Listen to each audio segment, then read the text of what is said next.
फरियाद बोले भाड़ जी को कहने लगी, बोले भाड़ जी आंखों में आंसू आ गया, सती ने भारत देखे, बहुत बुरा दिन देखे थे। श्रीदेव स्टूडियो खानतरी में आपका स्वागत है।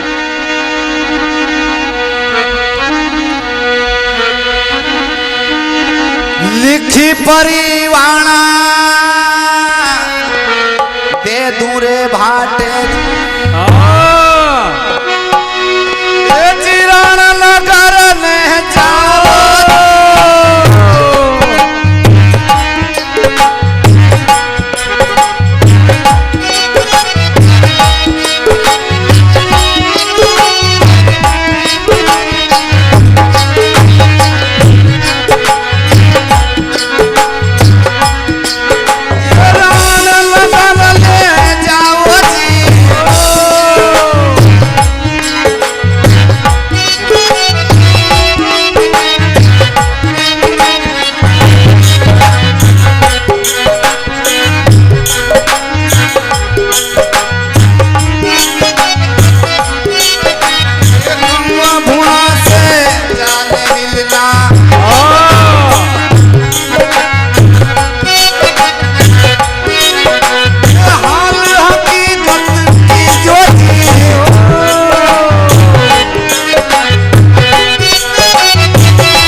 नारायण भगवान जाओ रे बाबा भाड़ जी लिख परवाना ले जाओ कमर भुना जी के पास। ए मारा पुत्र ने समाचार के लिए थारी बड़ी माँ साड़ू कर रही थाने थारे बाबो सा की नागोर सुनी पड़ी रे बेटा चालो गड़गो ठाके। ए उजड़ा खेड़ा तो नारायण ने फिर बसा लिया है, निर्धन घरे धन हो गया, चारों भाई इकट्ठा हो जाओ, बहुत मुसीबत मैंने देखी है गड़गो ठाके। ऐसी दो चार आड़ी टेढ़ी बात लिख करके सती ने हाथ में परवाना दिया। भाड़ जी अपने दुलरा घोड़ा पे असवार हुआ, माँ से चालवा की तैयारी करी। रानी पीपल देव फरती घूमती ऊपर महल से देख लिया, उन्हें भी एक परवाना भाड़ जी को लिख करके दिया। बोले भाड़ जी भाड़ जी तुम जाकर के एक परवाना मेरे जेठ भुना जी को देना और उनसे कहना कि बेगा कोठा में पधारे। जदे कहीं तो भाड़ जी परवाना लेकर के माँ से रवन्ना चालते चालते भाड़ जी तांबा सर बाउड़ी के निकट जावे रे। भाड़ जी के तन बदन में आग। भाड़ जी ने मन में विचार किया, बोले एक समय वाथी तांबा सरी सोइस के साथ में आतो और घोड़ा घोड़ी कचर कुदाता नोनो हाथ। आज एकलो जा रही हो राण नगर की, आंखों में आंसू आ गया। भाड़ जी रोवा छाती भरेगी।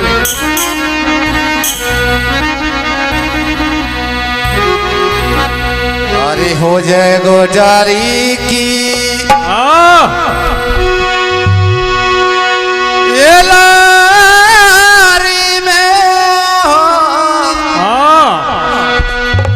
जातारी बारम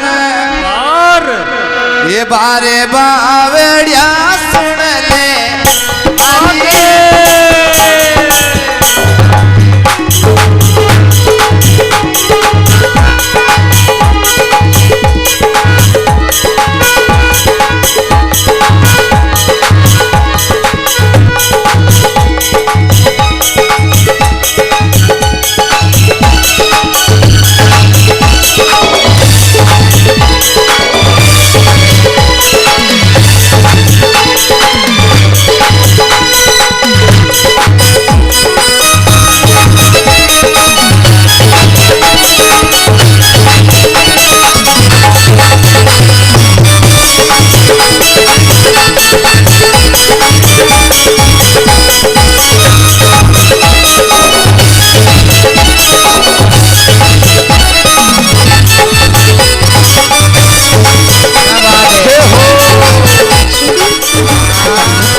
एक आवे जी ये बगड़ावता को बाट घोड़ा ने मनावा जावे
रसीलो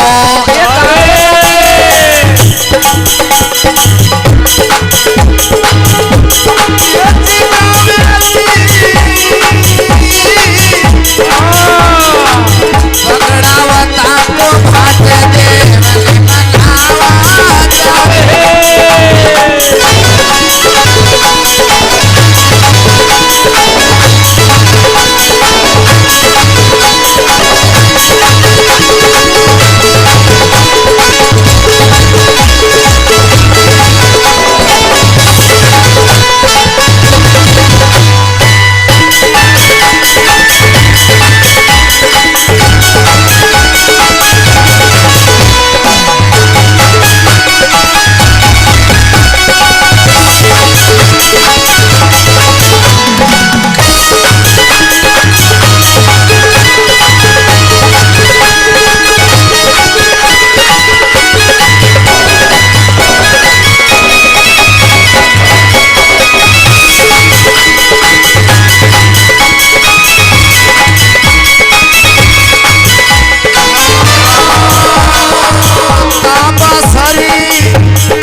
भाट आई सवई भोज की याद गुंगो बोली नो गुंगो हरिओम बेस करो हरिओम बोलो जरदार हरिओम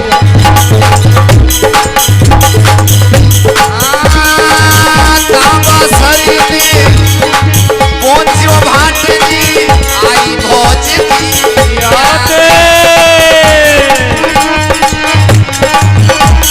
हरिओम टेबल तो थोड़ी टेबल हरिओम आज बढ़ाओ थोड़ा आवाज हरिओम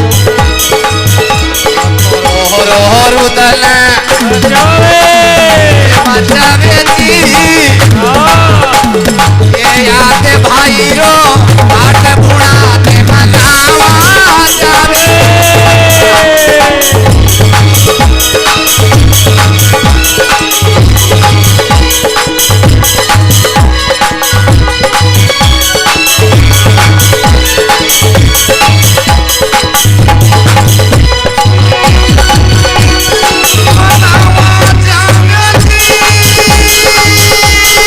मनावा जावे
चलते तामासर बावड़ी रे निकट जावे सवई भोजरी याद आवे ए भोजने खुदाई थोए तामासर नया ने बंदा दी थारी बाल सुंदर बगीची निकट लगा दी बावड़ी हाँ थोड़ा मन में करो विचार ए एक दो चढ़ा जनिष्ठ में सवाई भोज मतवाड़ा आता था राणनगर में जाता था उन्हें टेम पे नोनो हाथ बावड़ी चढ़ती उबरान आती भोजने पिलाती नीर आज थो दो चढ़ा मोए नीर पिला दे सवाई भोज मतवाड़ा री आण बावड़ी को आण लगाई भाड़ जी ने आंखों में आंसू आ गया भाड़ जी के जाओ बावड़ी उबरान आई भाड़ जी ने चढ़ा दो चढ़ा नीर पिया प्रणाम किया पिलावे धन है बावड़ी आज भी तू मतवाड़ा का नाम से उभरान आ रही है जाओ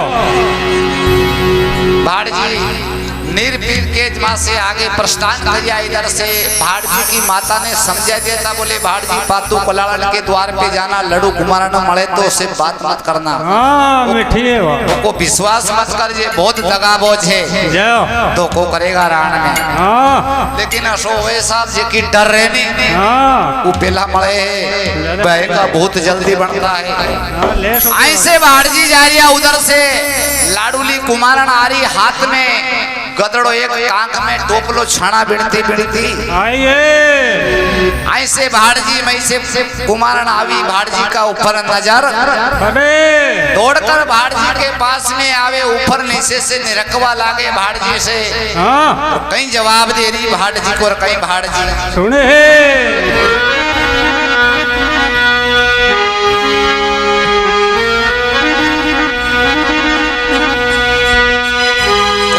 करे कोहे मानवी तू तो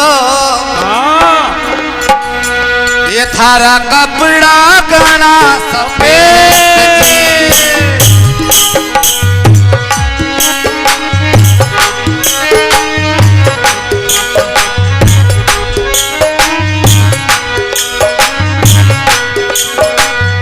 कोहन लगा रे कोरे रे वालो थारा कपड़ा बना श्रीदेव स्टूडियो खानकरी में आपका स्वागत है।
मानवी भाई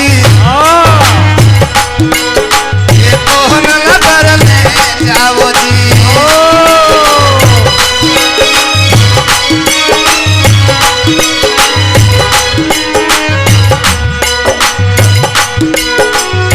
ये साच मन रो भेद बता दो ये दिल दिलोई मन माई मोए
थोड़ा सा पत्थर लगा।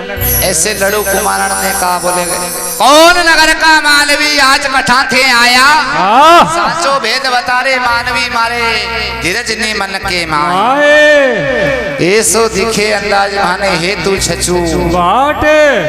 हाँ वही लटका झटका, वही थारी मरोड़ की चाल, थारी बाता का लचका झटका माने लागे बड़ा।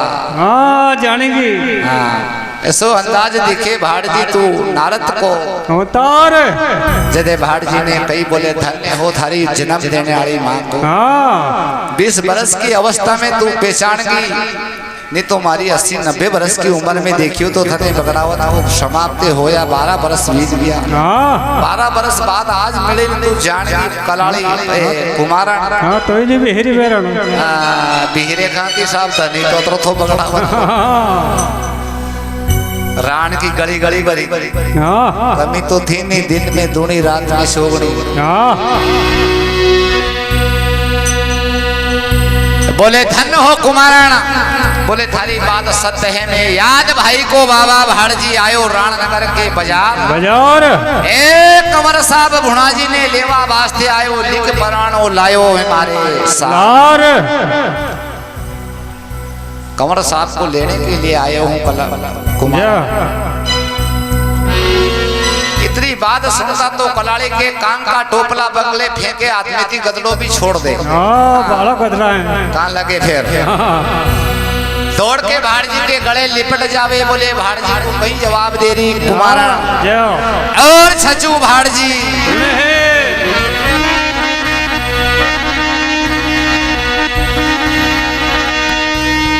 घड़ा दिना में आयो भाट जी,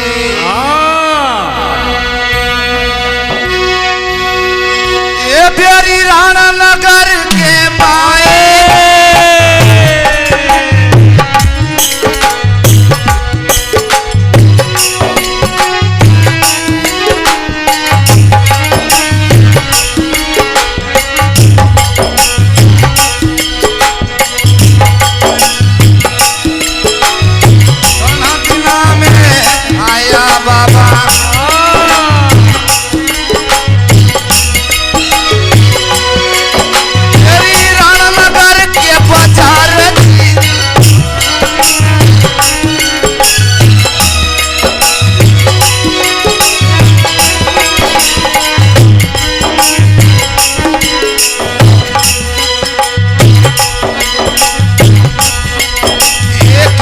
समाचार साथ गोठा का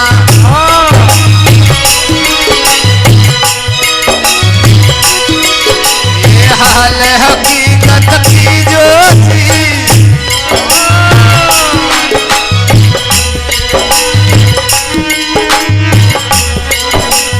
कैसे तो बोले रे कलाड़ी बोले।